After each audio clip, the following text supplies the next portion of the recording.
প্রবল শক্তি নিয়ে ভোরে মাঠে নামছে আর্জেন্টিনা। বর্তমান চ্যাম্পিয়ন আর্জেন্টিনা জাতীয় দল ফিফা অক্টোবর উইন্ডোতে যুক্তরাষ্ট্রে দুটি প্রীতি ম্যাচ খেলতে যাচ্ছে।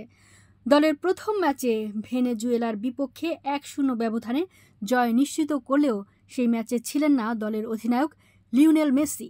ম্যাচটি বাংলাদেশ সময় সকাল 6টায় শুরু হবে।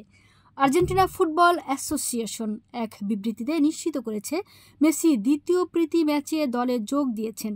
ক্লাব ব্যস্ততার কারণে প্রথম ম্যাচে অনুপস্থিত থাকলেও MLS-এর ইন্টার মায়ামির হয়ে গুরুত্বপূর্ণ ম্যাচে জোড়া গোল ও 1 গোলে সহায়তা করার পর এখন জাতীয় দলের জার্সিতে মাঠ মাতাতে প্রস্তুত তিনি।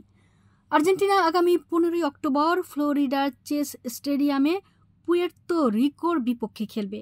প্রথম ম্যাচে ভেনেজুয়েলার বিপক্ষে একমাত্র গোল করেন জিওভানি লো কেলসো। ম্যাচে তরুণদের সুযোগ পাওয়া সত্ত্বেও গোলের ব্যবধান বাড়াতে পারেনি আর্জেন্টিনা। এবার মেসির প্রত্যাবর্তন দলের জন্য নতুন শক্তি ও উত্তেজনা যোগ করেছে। আর্জেন্টিনার একাদশে ফিরেছেন মেসি।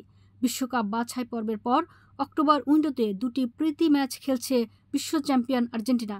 প্রথম ম্যাচে ভেনেজুয়েলার বিপক্ষে মাঠে নামলেও দলের সেরা তারকা লিওনেল মেসিকে বিশ্রাম দেন কোচ লিওনেল স্কলনি। তবে আগামীকাল পুয়ের্তো রিকোর বিপক্ষে ম্যাচে তাকে একাদশে দেখা যেতে পারে বলে ইঙ্গিত মিলেছে।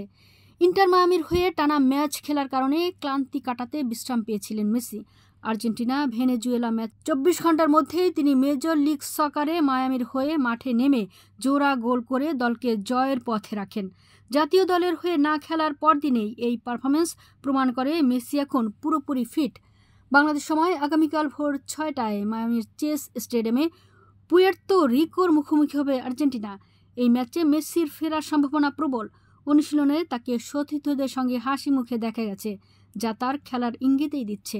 কোচ লিওনেল স্কলনি বলেছেন, শনিবার মায়ামির হয়ে মেসিকে খেলতে দেখেছি।